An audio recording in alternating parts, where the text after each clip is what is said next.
20-story downtown Hamilton apartment buildings say they haven't had heat in 13 days. And they're starting to get sick from the frigid temperatures, which are expected to get much worse in the next 24 hours. Roger Collins joins us live from downtown Hamilton with the details. Roger. Matt, the residents who live at 123 Charlton Avenue, which is just a block east of John Street, say the boiler went out on the 1st of the month and hasn't been working since. And all the while, the only update they've gotten from the property management company that owns the building is a notice saying their rent is going up. No heat, no heat, no heat, no heat, no heat, no heat, no heat, no heat, no heat, no heat. Stephen Sheen lives in one of the 240 units at 123 Charlton Street that hasn't had heat for nearly 2 weeks. It's been very cold. I can't sleep in the bedrooms.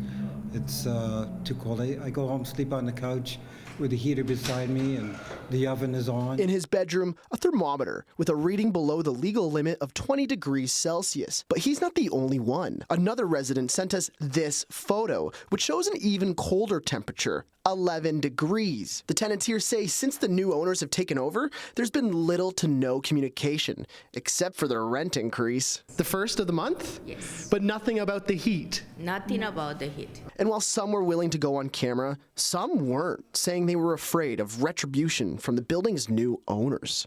They rude. They ask for I behind the rent, and it's not true. They try to put out the old people. Now, as you can see, I'm standing inside the lobby, and I've been here for a few hours now, and believe me, it's cold. The tenants even coming down just to get a delivery, they're wearing their winter jackets too. And all this has left me surprised. Despite the amount of people that live here, no management is on site. Now, I tried reaching out to Drake Property Management numerous times, both in person and over the phone, but couldn't get them to call me back, something Donna Glenn says has become the new norm. It's an emergency number, and you call them and they'll send you to another number, and then they'll say, what is your emergency, and decide right then and there.